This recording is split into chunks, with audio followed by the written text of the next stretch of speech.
Prezados amigos e seguidores, eu gostaria de trazer hoje um assunto bastante importante, que é sobre uma substância chamada TSH, que é produzida a nível do sistema nervoso central, numa região chamada hipotálamo, e que, por consequência, ela irá produzir uma substância chamada hormônio estimulante da tireoide, TSH, que é produzida na hipófise. Estou dando uma opinião de especialista. Hormônios ligados à tireoide é de grande importância em todo o organismo, inclusive no GH, hormônio de crescimento. Isso precisa ficar claro, porque essas duas substâncias, elas geralmente sempre estão interligadas, e vocês vão entender o motivo dessas ligações e as funções, porque o TSH altera o metabolismo do ser humano, o metabolismo humano de um modo geral. As células produzidas pelo TSH são chamadas de células tireotróficas. Elas correspondem a cerca de 5% das células da hipófise anterior. Ela situa predominantemente nas áreas anteromedial da glândula hipófise. Elas são menores do que de outros tipos de células, possuindo um formato irregular, com um núcleo achatado e grânulos de secreção relativamente pequena, variando mais ou menos entre 120 a 150 micras, mais ou menos. É uma substância que esses grânulos são grânulos secretores de uma forma genérica. O TSH é uma glicoproteína que corresponde, eu vou dar alguns nomes que parecem que são complicados, mas vou explicar separadamente cada um, o que significa num português mais simples, para que se possa entender. Alguns exemplos podem parecer até meio grosseiro, mas eles são importantes para que todo mundo entenda de um modo geral. Então, o TSH é uma glicoproteína que corresponde a um heterodímero. O que é heterodímero? Na bioquímica, um dímero de proteína é um complexo macromolecular, uma célula grande, formada por dois monômeros de proteínas, ou seja, uma proteína ligada a outra que vai formar um dímero. Já no caso, cada dímero ele possui uma proteína só. São proteínas únicas que geralmente estão ligadas de formas não covalentes. Covalentes são que tenham inter-relações, vamos dizer. muitas macromoléculas, como a proteína ou ácido nucleico, forma dímero. Então, nesse caso, o ácido nucleico, ele tem indiretamente relação com a proteína, mas no caso, é um dímero, formando, então, nesse caso, dímeros. A palavra dímero, dímer, tem raiz que significa duas partes, que é o di mais mer, dímero. Um dímero de proteína é um tipo de estrutura quaternária de proteínas, de um modo geral. Quer dizer, um dímero tem duas ligadas a duas, são quaternárias, então. Um homodímero de proteína é formado, no caso, por um heterodímero proteico e no caso, é formado por duas proteínas diferentes, de um modo geral. A maioria dos dímeros de proteínas na bioquímica não está conectada por ligações covalentes. A maioria delas, elas estão sozinhas, mas pode ocorrer de serem covalentes. Um exemplo, por exemplo, de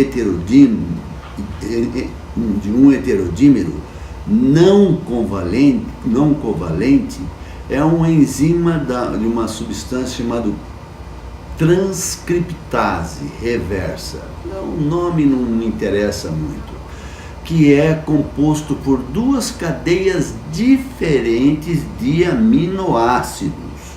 Essas substâncias, elas são, no caso, heterodímeros. Uma exceção são os dímeros que são ligados por ponte de disulfetos. Sulfetos, como na cadeia do DNA, são duas degraus da escadazinha, vamos dizer, do DNA. Esse monodímero tem um nome também, só para que saiba que existe, chamado NEMO. Algumas proteínas contêm proteínas especializadas para garantir a dimerização, ou seja, a associação, o domínio da dimerização e a especificidade. Então, apesar de elas serem juntas, elas têm funções diferentes, isso nos dímeros. Na tentativa de facilitar a compreensão, no caso, dessa complexação metabólica, no caso do metabolismo, eu vou tentar explicar de forma mais simples e resumida essas definições. Os dímeros de proteínas são homodímeros, ou seja, complexão de monodímeros idênticos, ou isso é um homodímero, ou heterodímero são complexão de monodímeros não idênticos, diferentes um do outro. Isso só para se ter uma ideia. Então, esses dímeros, de um modo geral, são comuns em ligar, no caso da catálise, né? E regulação. Então, eles são diferentes por causa disso. No entanto, as principais moléculas da interação dos dímeros de proteínas são difíceis de entender, principalmente devido às características geométricas e químicas das proteínas. As proteínas, elas são substâncias que são conjuntos de aminoácidos, e esses conjuntos de aminoácidos, eles são importantes, e vocês vão perceber mais embaixo por que elas são importantes no caso das características geométricas e químicas das proteínas de um modo geral. No entanto, os princípios das interações de dímero de proteína são frequentemente estudadas usando um conjunto de dados de complexos estruturais em 3 dimensões, 3D. Por isso que é um pouco complicada de se entender, porque elas são espaciais, elas estão em 3D de um modo geral, e é determinada, no caso, por raio-x através de cristalografia. Várias propriedades físicas e químicas controlam as interações de dímeros de proteína de um modo geral. Isso é um fator que é muito importante na prática, mas é só para se saber que se trata de uma substância que não é tão complexa. O que é mais complexo são esses nomes técnicos que somos obrigados a usar para poder diferenciar uma situação de outra. Mais para baixo vai ficar mais fácil para entender. No entanto, sabe-se que um punhado dessas propriedades domina as ligações, as interfaces, né, de um modo geral, de dímeros de proteína. Portanto, o TSH compreende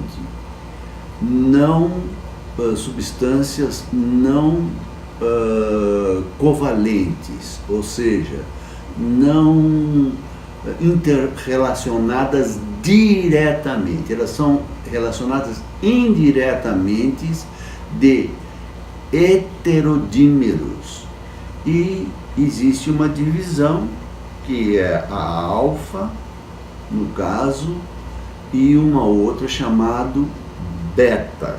Cada um tem uma função diferente, como eu expliquei lá em cima, que uma tem uma ação importante, que é de catalisar, né, catálise, ligar, e outra que regula de um modo geral.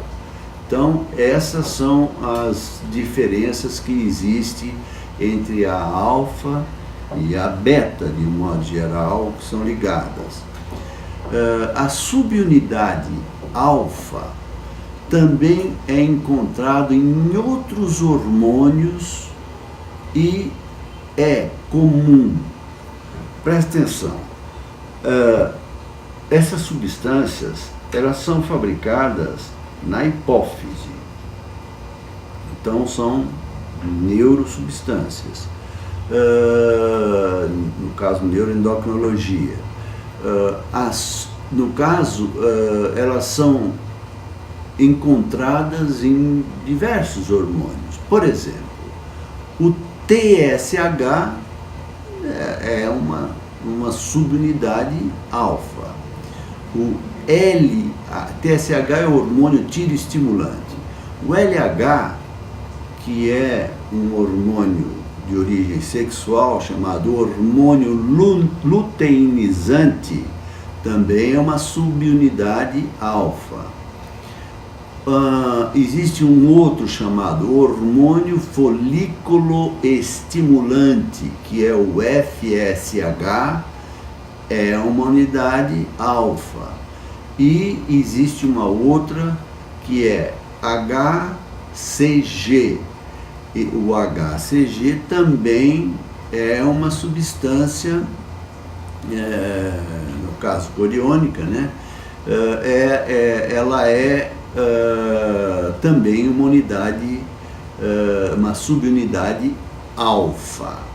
E este fator é muito importante para que se perceba a interação entre os diversos hormônios. Se você levar em consideração, quase todos esses hormônios estão interligados pela subunidade alfa, mas tem um fator de especificidade. Qual é esse fator de especificidade? Então, seria a subunidade beta, entendeu? Esse é um fator importante para que a gente possa entender melhor. E esses fatores, então, de hormônios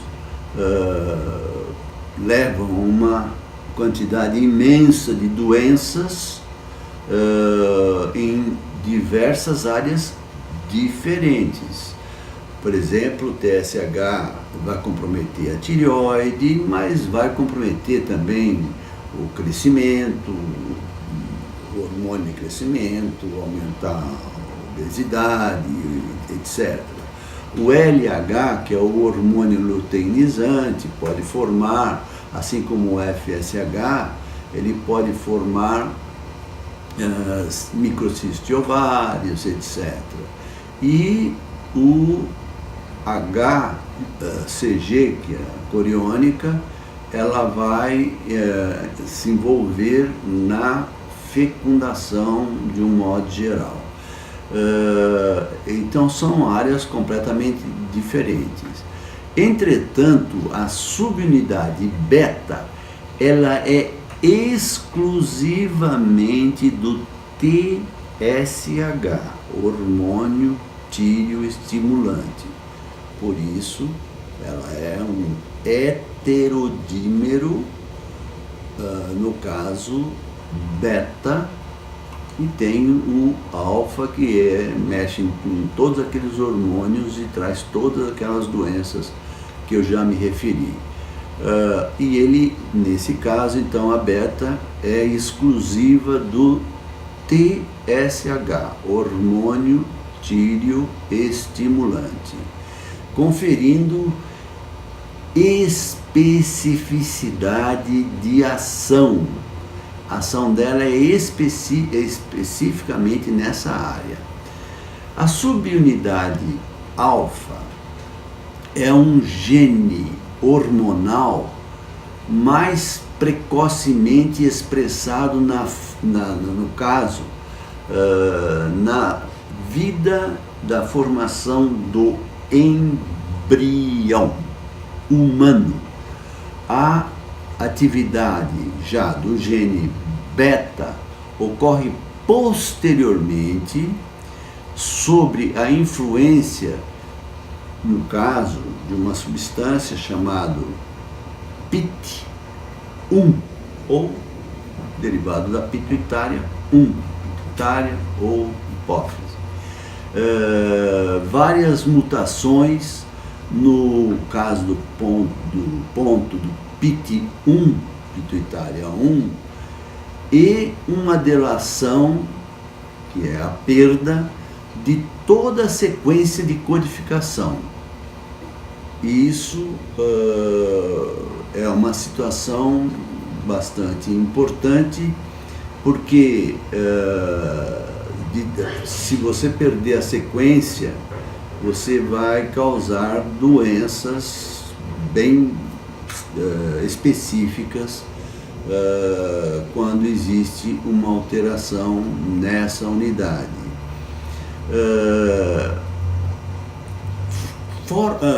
Foram descritas em suporte adicional para o papel do PIT1 na regulação da expressão gênica do TSH beta, que age somente sobre o TSH, no caso, deriva de modelos de pacientes com deficiência combinada de hormônio hipofisário, de um modo geral. Isso é importante a gente observar. Os efeitos sobre a secreção do TSH específico diferem da localização, ela é diferente no caso da localização da mutação genética, mas geralmente resulta em hipotireoidismo central. Então, é um dos fatores quando antidose do TSH, você vai caracterizar na fração beta, você vai, na subunidade beta, você vai caracterizar um hipotireoidismo central. O papel importante no caso do PIT1 de controle da síntese do TSH, na fabricação do TSH e a secreção, foi documentada pela descoberta de que circulam anticorpos PIT1 ou pituitária 1, que estão associadas ao hormônio de crescimento. Por isso, o hipotireoidismo ele compromete também o hormônio de crescimento por tabela, que é associado, apesar de específico TSH, e comprometendo, dando um hipotireoidismo central, essa substância, por tabela, ela vai comprometer o hormônio de crescimento e vai provocar a baixa estatura por deficiência de GH. Então, isso lamentavelmente combinado que fatalmente levará a baixa estatura, mas também comprometerá uma outra substância chamada prolactina. A prolactina é o hormônio responsável pela lactação. E deficiência do TSH, como obviamente ele é, porque ele é especificamente para o TSH. Já o hormônio de crescimento, a prolactina, é por tabela que ele irá comprometer, porque ela faz parte, vamos dizer assim, como Cosmo e Damião, está ligado um ao outro e vai acabar comprometendo. O que é chamado de síndrome do anticorpo. Isso é importante a gente perceber que cada uma das substâncias, embora elas não estejam, elas sejam específicas, a formação posterior dela, ela pode comprometer outras substâncias que, na verdade, elas estão teoricamente íntegras, mas precisam da matéria-prima, que seria o hormônio de crescimento, e no caso da prolactina, que é importante.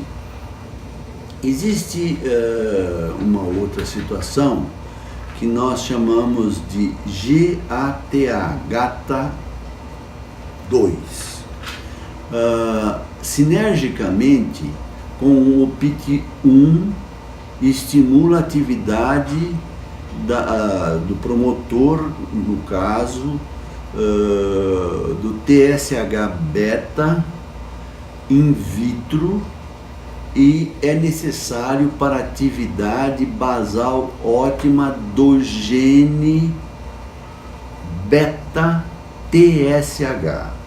Quer dizer, veja, o beta-TSH ele está ligado a um gene, no caso, esse gene, para que tenha uma atividade basal ótima, ele precisa dessa substância sinérgica chamada E isso, obviamente, se houver um comprometimento dessa substância, haverá uma alteração do beta-TSH e, portanto, do hormônio de crescimento e também da prolactina por consequência. Outra proteína específica da hipófise, chama-se, não interessa muito o nome, mas de qualquer jeito saber que existe, P-LIN,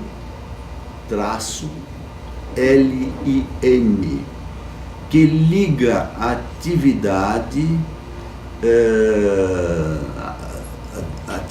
atividade de forma importante e é o promotor da subunidade alfa, no caso de um hormônio glicoproteico comum, também sintetizada pelo PIT1 ou pituitária 1, na atividade transcricionais do gene do TSH-beta.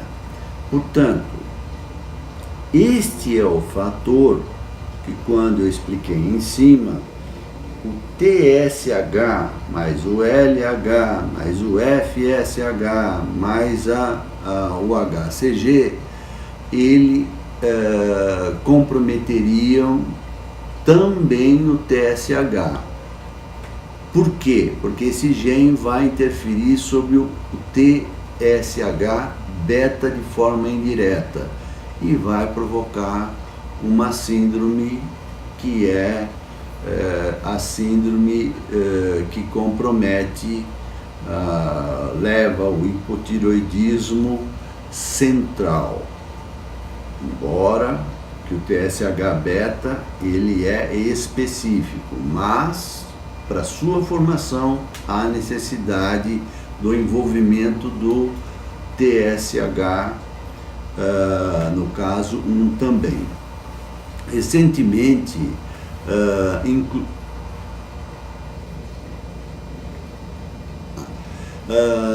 Recentemente, incluindo o hipotireoidismo central, foi descrita em membros de família portadores de mutação do fator de transcrição da hipófise, chama-se hipófise, parte profeta do PIT, PROP1. Isso, similarmente ao PIT1, este achado sugere um importante papel no caso do PROP1 para a expressão específica da célula do gene do TSH. O PROP1 apresenta um declínio progressivo na função corticotrófica, né, do CRH, que é o hormônio corticotrófico. O CRH é produzido por células neuroendócrinas dentro do núcleo, chamado núcleo paraventricular do hipotálamo, e é liberado na eminência média a partir de terminais neurosecretores desses neurônios para o plexo capilar primário do sistema portal hipofisário hipotalâmico. Isso é um detalhe importante. Portanto, veja só uma coisa, o sistema portal transporta no caso, o releasing ou liberador de corticotrofina para o lobo anterior da hipófise, onde estimula os corticotrópos, que é as células corticais, e a secreção do hormônio adrenocorticotrófico, ACTH, né? e outras substâncias biologicamente ativas, como beta-endorfina, glicocorticoides, mineralocorticoides, DHEA, de um modo geral.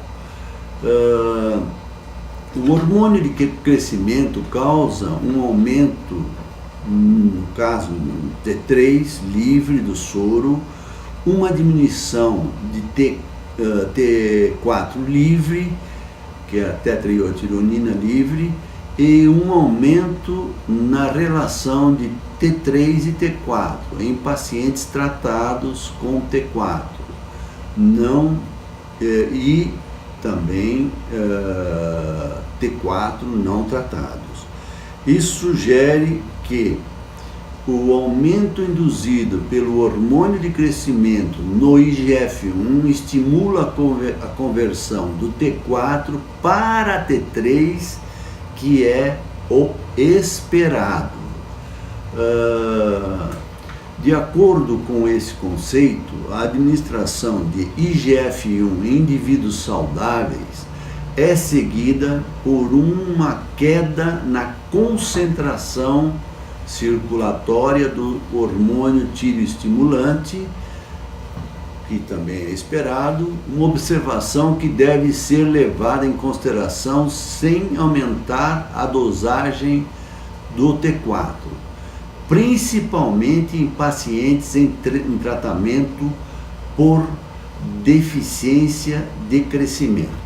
O que eu gostaria de deixar claro para vocês é que o TSH parece que é uma substância, vamos dizer assim, corriqueira, que todo mundo dosa, etc. O importante é saber o mecanismo metabólico, as funções que ele interfere, praticamente em todas as funções hormonais, e que é impossível, se não estiver dentro dos padrões que a gente espera, comprometer todo o mecanismo metabólico do ser humano. E isso irá provocar uma série de doenças que são graves e dos quais também está envolvido a baixa estatura, que é a falta de crescimento provocada por esses diversos mecanismos que estão interligados e subinterligados e que irão comprometer o resto da vida do ser humano e levará ele provavelmente a uma péssima qualidade de vida até o fim da vida.